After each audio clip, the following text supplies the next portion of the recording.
boy is dangerous.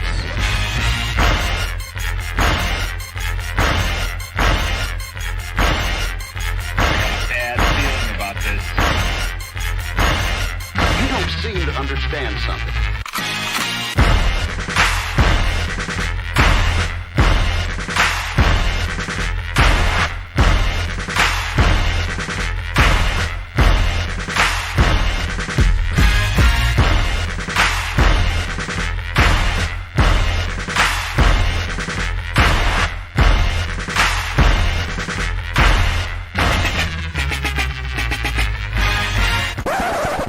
The thing that I like most about being a dad is that I see that I'm about to impact the world.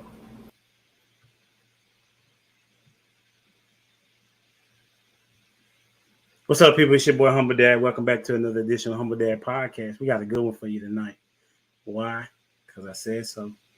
The topic is about, can he be a good dad and mistreat their mother? And the reason why I came up with that topic is because there was an individual that was kind of talking bad about the mother of their children on social media. And however, they would consider themselves a good father. And so I say, you know what? I mean, I talk about dads and we talk about family here on the show. And so I want to see what people think about it. And everybody has their perspective. And that's what we're going to do here. We're going to see what you think. And if you're in the comments, don't forget to like, share, subscribe to the channel. We're trying to get to a G, you know what I'm saying? And help us with that. Without further ado, the question that we're going to start off with as the icebreaker this evening is, what is the best praise or advice you've received? What is the best praise or advice you received? And we're going to start with the man that never has an answer, but always got something to say, Mr. Prototype. You couldn't give me no time on this one. I gave you time, bro. I put it in the back chat. Oh man, I don't have an answer, but whatever. The best advice I've ever received: leave where you're from. Don't stay in the same city you grew up in. You know what I'm saying? That's a life hack. You know what I mean? Okay. So, leaving Pittsburgh was the best decision I've ever made in my life. So, that's what's up. All right. We got a newcomer to the stage. He's back and better than ever, Mr. Brandon. What's going on? What's going on? What's going on with you? Appreciate you bringing me on again. Listen, I appreciate your consistency. You know what I'm saying? I try. All right. So the question, the best advice, was a tough one. At least I wasn't first because I'm still trying to come up with something, even as I'm talking right now. I think the best advice I can think of off the top of my head, right, is while it's life can be simple, but it's really easy. Things can be simple, but things are really easy. And it took me a while for me to really realize that things can life generally is pretty damn simple. It's really self-explanatory, but the process of going through it may not always necessarily be easy. It's not complicated, but it's not easy. It's not complicated, but it's not easy. Yeah. That's what's up. All right. And we're going to welcome to the stage my homie, my friend. I call him the young OG, Mr. Trill AC. My boy. What's going on, homie? Chilling, man, chilling. That's a hell of a question to open up with, bro. Best piece of advice I ever got. That's tough, man. If I had to pick one, I think they kind of I'm trying to figure out how to surmise it because they end up putting it away. I'm not sure if I can recall exactly, but it was to the liking of like everybody's scared. Nobody has it figured out. And, what he was saying is regardless how successful somebody is, they're always striving to get to another level, right? So it's always a piece of unknown. So the reason they gave me the game is like, stop paralyzing yourself by analysis. Just do it. Just go for it. Nobody has it figured out. So it shouldn't scare you so much that you don't. You know what I'm saying? So with that, that's what caused me to start the podcast, if I'm gonna be honest. That was 5 or 6 years ago now?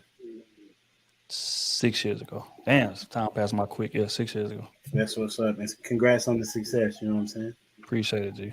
Absolutely. Hey, I'm telling you, every time I see somebody use your audio, I'm copying you in it, bro. I'm just know that right now, okay? Because I'm a fan, even though you're my homie, you know. I appreciate you, G. You know it's loaded this way as well, bro. Absolutely, absolutely. Hey, and then we're gonna welcome to the stage Miss Lady Dia. What's Hey, going on, Miss Dia? nothing much. You always seem to be so chill, like you know what I'm saying. I appreciate That's that. that's me. I'm grateful. That's what's up. So my answer was, of course, I got it from my dad, and he taught me that acceptance was the answer to any problem that I ever faced. And I think that's invaluable because it's true. I find it to be a true at this age. That if I see some person, place, thing, or fact of my life that is unacceptable to me, that I won't find peace until I accept that person, place, or thing as being exactly the way that it's supposed to be. Because nothing happens by mistake. So I use that every time it's time for me to transmute and elevate. If I can't figure it out, I go back to accepting. So that's it. You muted.